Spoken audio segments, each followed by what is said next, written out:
இத்தாலியில் பிறந்த புனித பியோ இளம் வயதிலேயே விண்ணக காட்சிகளை கண்டார்.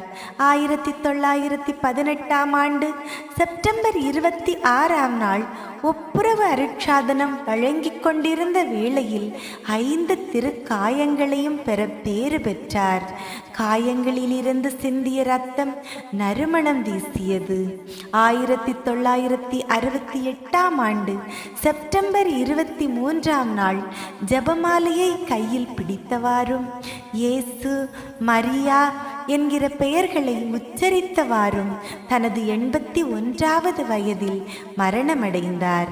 புனித பியோ இறந்து 40 ஆண்டுகளுக்கு பிறகு இவரது கல்லறை தோண்டப்பட்ட போது அவரது உடல் அழியாமல் இருப்பது கண்டறியப்பட்டு இப்பொழுது சான் ஜியோலானி ரொட்டண்டா என்ற இடத்தில் உள்ள புனித பியோ ஆலயத்தில் வைக்கப்பட்டுள்ளது. 5 திருக்காயமும் அழியா உடலும் பெற்ற புனித பியோவிடம் நம் வேண்டுதல்களை சமர்ப்பிப்போம்.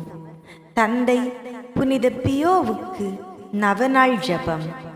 5 காய வரம் பெற்ற முதற் குருவே, புனித தந்தை பியோவே, அனைத்து ஆன்மாக்களும் விண்ணகம் சேர தொடர்ந்து பரிந்து பேசி பாவிகளை மனம் திருப்பி பரமனிடம் சேர்க்க உறுதியளித்தவரே, நற்கருணை நாதரோடு ஒன்றித்த ஒப்பற்றவரே, ஜபமாலை பக்தியை சாத்தானை எதிர்க்கும் ஆயுதமாக கொண்டவரே, தவத்தை ஏற்று ஏழ்மை தாழ்ச்சி பிறரொன்று புண்ணியங்களில் சிறந்து இடைவிடா மன்றாட்டால் தீராத நோய்களை குணமாக்கும் வரம் பெற்ற வள்ளலே, எதிர்காலத்தை முன்னறிவிக்கும் இறைவாக்கினரே, 5 காயங்களில் இருந்து நறுமணம் பரப்பும் நாயகரே, ஒரே நேரத்தில் 2 இடங்களில் தோன்றும் நல்லவரே, இறைவனால் இவ்வுலகுக்கு அருளப்பட்ட மாபெரும் புனிதரான தூய பியோவே, இதோ வேதனைகளோடும் பிரச்சனைகளோடும் தீராத நோய்களோடும்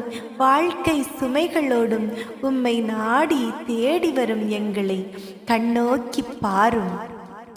நாங்கள் விரும்பி கேட்கும் மன்றாட்டுகளை இறைவனிடம் பரிந்து பேசி தயவாய் எமக்கு பெற்றுத்தாரும்.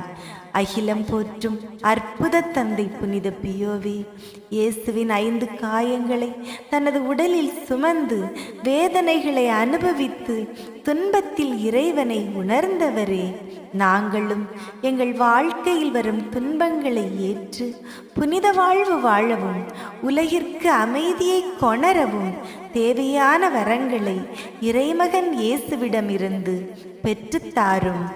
ஆமேன்.